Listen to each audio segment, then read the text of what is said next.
to be an influencer. I want to get PR. I want to get free stuff. No, you do not. This is the 1099 that I got in the mail yesterday. You know what this says?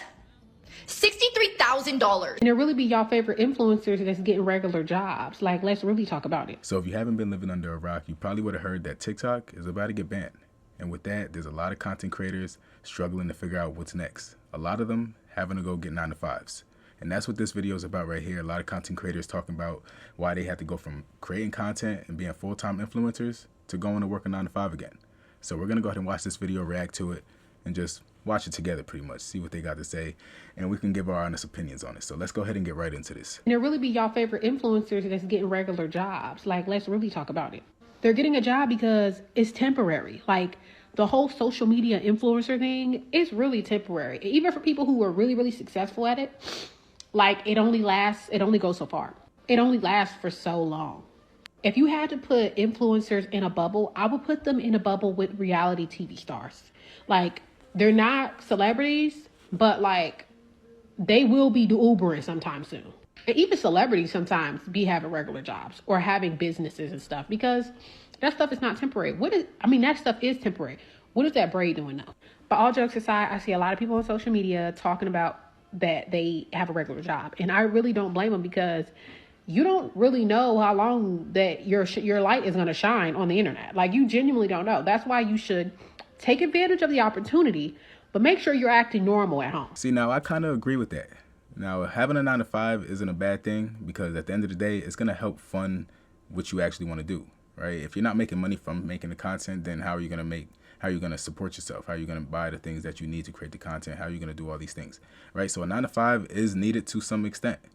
I know a lot of people are having to get 9-to-5s now because TikTok is in the position where it might get banned. So a lot of people that depend on TikTok to pay them, they're not going to have that anymore. So it's just going to be taken away, just like you was working a 9-to-5 and your job goes out of business. That's pretty much what's about to happen if TikTok gets banned. So it's a hit or miss for having to go work a 9-to-5 and being a content creator, or being a content creator and quitting that and going to work a 9-to-5. It's kind of two different things, but at the end of the day, it's okay to do it. Right? A 9-to-5 is not a bad thing. So don't let nobody tell you that working a 9-to-5 and pursuing your dreams, being a content creator, doing whatever you want to do is a bad thing, because it's not. We all start there. We all got to start somewhere. And that's usually where it is. You start with working a normal job, funding what you got to do, and then doing your side hustle, your dreams, your passion on the side. Right? Until you can get to the point where that's able to support you full time. I got a 9-to-5 job after I was an influencer full time. A little backstory, it was 2020, I was doing full-time influencing, and I was mainly on YouTube as my platform. I was making lifestyle content, but I didn't have enough going on in my life to keep making content. I felt very stale. I felt like I had nothing that I was like working towards. My validation came in the form of if I was getting views and likes, and if people liked me enough, and that is not healthy. I really hated the fact that I had to rely on algorithms for my success instead of just being able to rely on myself. That was like weird. I just genuinely felt like I didn't have enough stuff to even talk about or stuff to do, because I just didn't know, like, what was I even doing? I don't know. Okay, going back on what she said, right?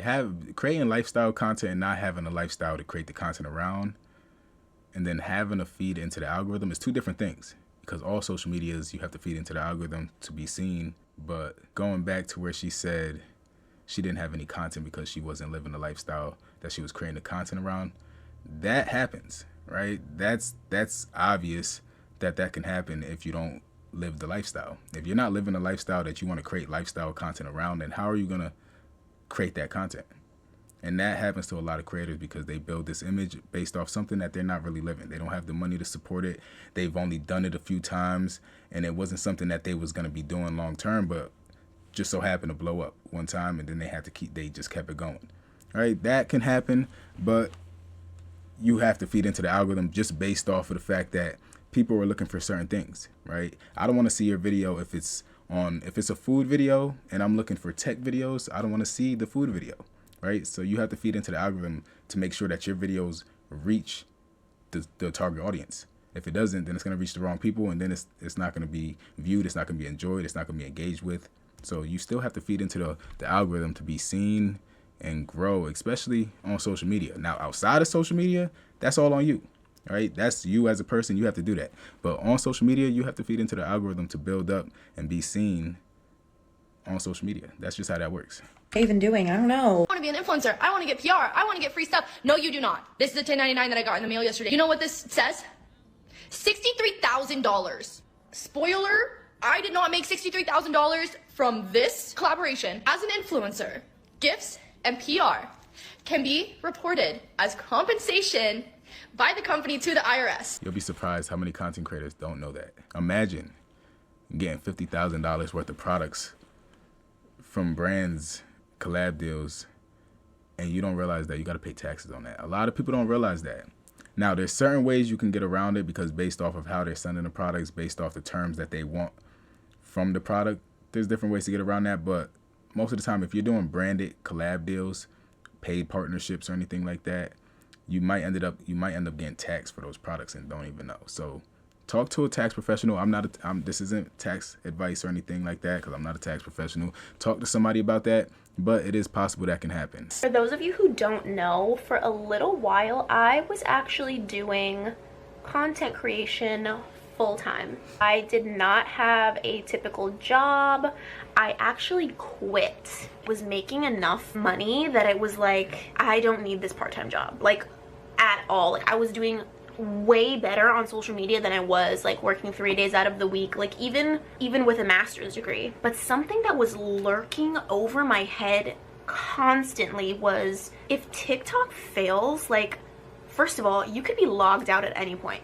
I know somebody that had over 1 million followers and her account was deleted like that. Well, I just want to touch on that because that can't happen, right? You can't have an account that just gets wiped out of nowhere.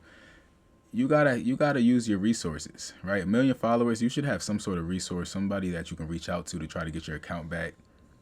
You need something because that's too many followers to not be building off of, right? You don't just take the followers and think, okay, the followers, I don't use that. I don't use my name as something. I don't use my brand as something. You should be able to get connects, reps, management, something that could have reached out and got your account back. The other thing is having other accounts, right? One account on TikTok and that's it. You shouldn't be like that, right? You should always have a backup account, and then you should always have your other platforms just in case something happens on one platform. You can use your other ones to build it back up. You always have a backup plan, because if you have an account that has 1 million followers and it just gets taken away and that's all you had, just imagine that. You didn't have nobody you can reach out to get it back. You didn't have no other accounts to try to grow it back. You didn't have nothing. You just had 1 million followers and a word. All right, that's it. At the end of the day, it won't mean nothing, especially if you can't do nothing with it and get it back. Help yourself, help your brand.